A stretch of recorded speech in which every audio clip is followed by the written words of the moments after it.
Mr. Chairman, it is my duty to react to the provocative statements delivered by a number of Western countries in the context of the Russian-Belarusian cooperation in the military nuclear sphere. In fact, destabilizing policy in this area has already been carried out for a number of years precisely by NATO countries. NATO, which has proclaimed itself to be a nuclear alliance over decades, members of the alliance have had practiced and continue to this day to develop so-called joint nuclear missions. This practice is rooted in U.S. nuclear weapons, which are deployed in 6 military facilities in 5 countries on the European continent, of which the United States is not a part. Nuclear weapons, which Washington holds in operating bases thousands of kilometers from its national territory, and which it is actively modernizing, are capable of being promptly deployed to target a broader range of strategic goals on the territory of the Russian Federation, Belarus. Furthermore, there is no concealment of the fact that these are the goals which are being pursued during the relevant drills with the use of the second echelon of NATO countries, which provide for air escorts and cover for U.S. nuclear weapon delivery platform. At the same time, almost all members of the alliance are engaged directly in the planning for the use of nuclear weapons. Recently, NATO has activized the development of schemes and potentials for joint nuclear missions.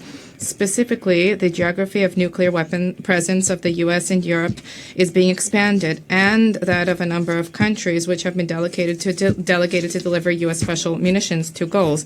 This factor is particularly significant presently, where Russia has to take into account a significant escalation of threats linked to the West policy of inflicting upon our country a strategic defeat, which is fraught with a risk of direct military confrontation of nuclear powers. Our closest allies in Belarus are also experiencing NATO's growing military political pressure, including with the efforts of countries directly bordering the Union states, some of whom have long been seeking to deploy part of the U.S.'s nuclear arsenal on their territory. We have long exercised restraint. For years, we sought to persuade Washington to follow our example and to bring all of its nuclear weapons back to their national territory. This was in vain, so we had to do something else.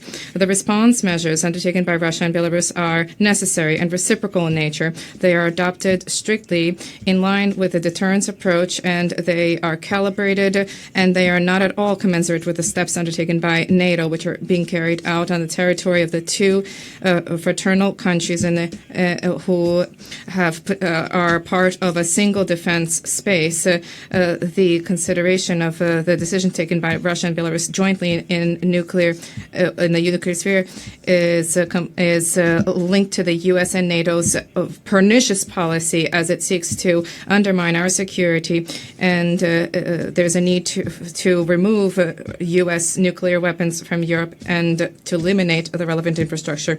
In connection with the joint nuclear missions, we note the following. We understand the willingness of a number of non-nuclear NPT member states to develop jointly with nuclear weapon states to develop a standalone universal agreement which contains legally binding negative security assurances. At the same time, we cannot universally consider all non-nuclear weapon states as countries that have justification to legitimately claim such guarantees. Specifically, Russia does not see compelling reasons to include in this category those formal non-nuclear weapon states who directly or indirectly are engaged in the deeply destabilizing practice of NATO's joint military missions. Thank you for your attention.